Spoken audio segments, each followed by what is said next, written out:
Hello, नमस्ते, सत श्री अकाल। मैं हूं Neha Tomar and you are listening to Shakti stories, real life experiences of army wives. कुछ ऐसे किस्से कहानियां जो आपको बताएंगे कैसी होती है आर्मी सोल्जर्स के परिवारों की जिंदगियां। मैं जानती हूं मुझे बहुत समय लगा इस बार एपिसोड ब्रॉडकास्ट करने में। उम्मीद है कि आप माफ कर देंगे। इस बार मैं आपके लिए कुछ अलग लाई हूं। इंडिया चाइना के गलवान वैली क्लैश के बारे में तो आपने सुना ही होगा न्यूज में कि कैसे दोनों ही तरफ की फौज खुद की प्रेजेंस को स्ट्रांग बनाए रखने के लिए काम करती रही है पिछले साल। तो सोचा थोड़ी जानकारी आपको इस बारे में मैं भी दे दूं।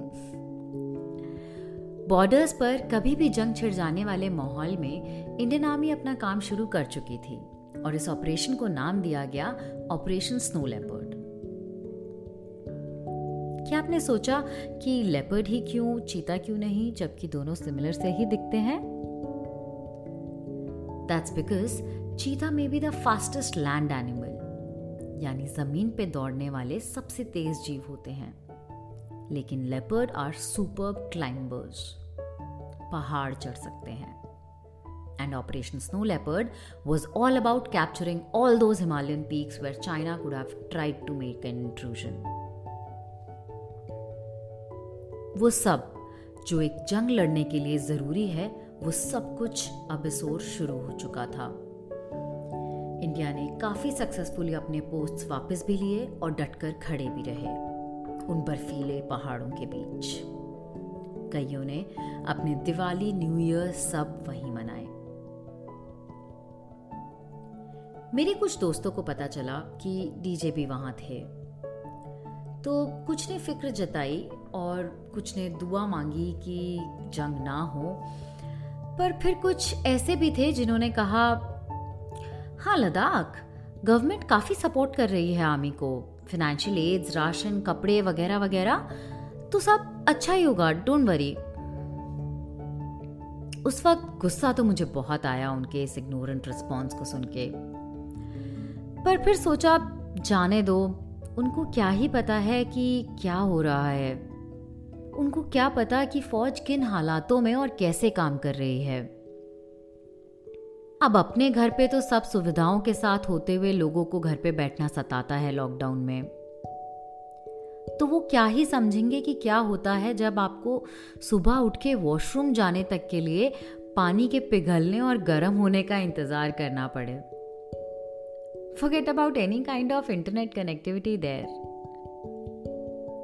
ये बिल्कुल सच है कि सरकार की तरफ से ऑपरेशन स्नो लेपर्ड के लिए काफी कुछ एड्स भेजे गए, पर ये सब एक जंग की तैयारी थी। जंग हुई नहीं अब तक, लेकिन खतरा कुछ टला भी नहीं है। वहां बैठा हर सोल्जर देश के लिए मर मिटने को तैयार है। क्या आप जानते हैं कि गलवान वैली अटैक के बाद अचानक इंडियन आर्मी की बहुत सी बटालियन लद्दाख के अलग अलग कॉर्नर्स पर बिछ गई थीं और वहां हमारे ट्रूप्स के लिए कोई अकोमोडेशंस नहीं थे। बस उन पीक्स को कैप्चर करना ही लक्ष्य था। सिर्फ स्लीपिंग बैग्स, टेंट्स लेकर सब रवाना हो गए।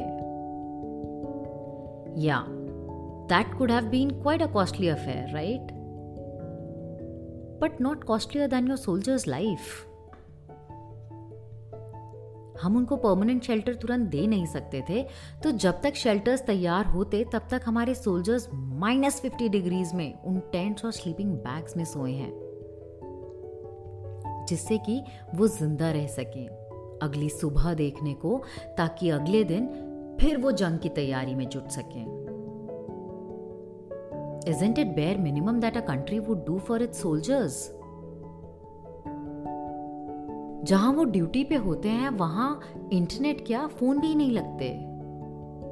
लोग हफ्तों अपने परिवार वालों से बात नहीं कर पाते, और उसके बाद भी कॉल आती है तो एक्सचेंज के किसी नंबर से, जो कि एक ओपन लाइन होती है। वो पुरानी फिल्मों में दिखाते थे ना, जहां आप किसी को कहकर कॉल कनेक्ट करते थे। अब वो सिस्टम थोड़ा एडवांस हो गया है, पर वो अभी भी एग्जिस्ट करता है हम जैसे लोगों के लिए। और कई बार तो कॉल्स लाउडस्पीकर पर रखवा करना पड़ता है।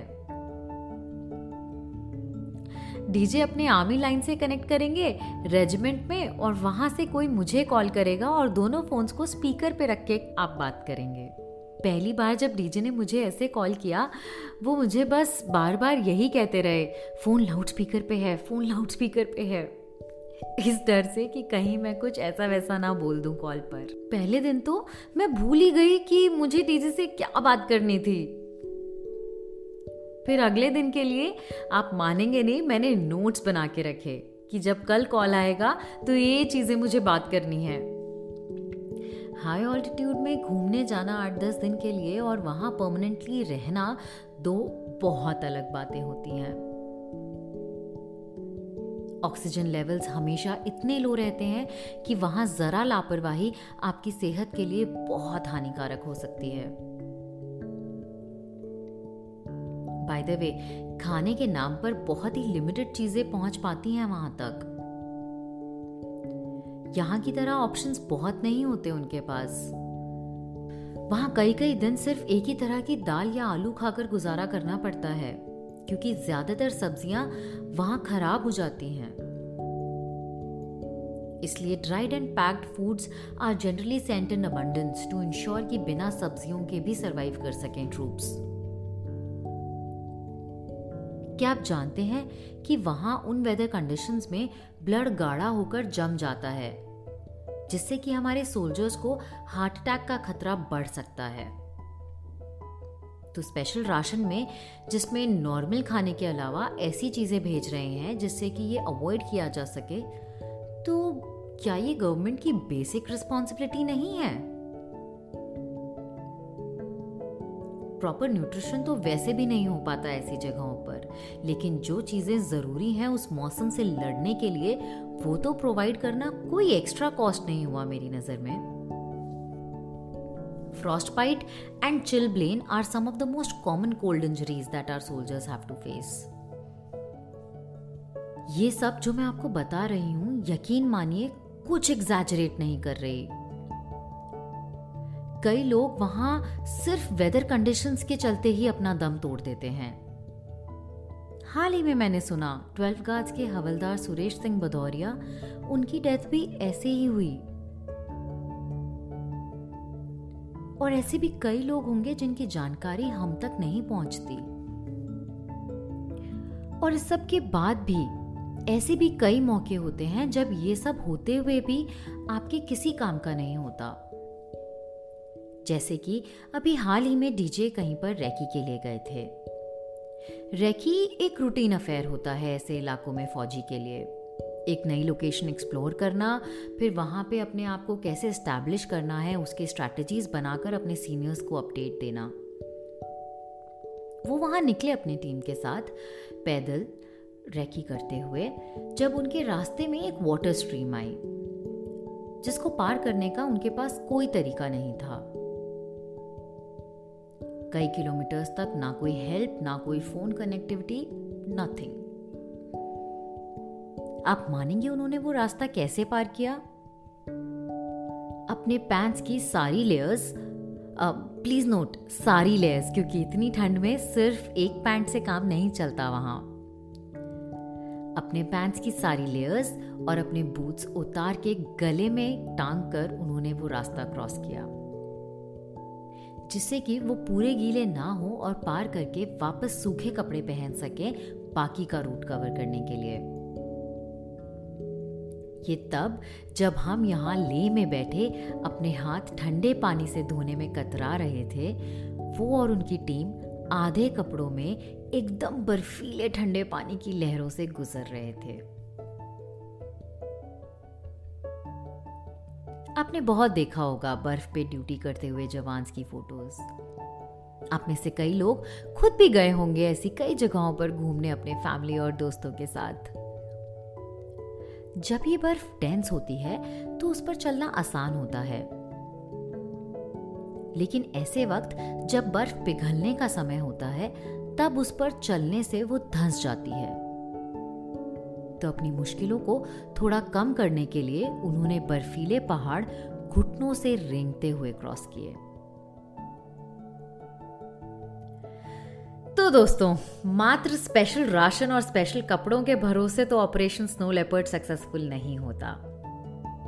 तो ऐसे फौलाद जिगर रखने वाले वो सब आर्मी सोल्जर्स जिन्होंने इसे सक्सेसफुल बनाया है, उनको मेरा सल्यूट। अब ये तो हुई फॉरवर्ड लोकेशंस की बात, बट लेह लद्दाख में बेस लोकेशंस पर भी रहना कोई आसान नहीं होता। कैसी होती है वहां की लाइफ, ये मैं आपको बताऊंगी नेक्स्ट एपिसोड में, सो स्टे ट्यून्ड। ये एपिसोड आपको कैसा लगा आप मुझे बता सकते हैं ट्विटर और इंस्टाग्राम पर। मेरा हैंडल है DJNeha2017, DJAYNEHA2017, या फिर आप यूट्यूब पे कमेंट करके भी बता सकते हैं। और प्लीज पॉडकास्ट को सब्सक्राइब करें और अपने फैमिली और फ्रेंड्स के साथ भी शेयर करना ना भूलें। Shakti Stories is now live on Spotify, Gaana, YouTube and all other leading podcast apps. Jai Hind.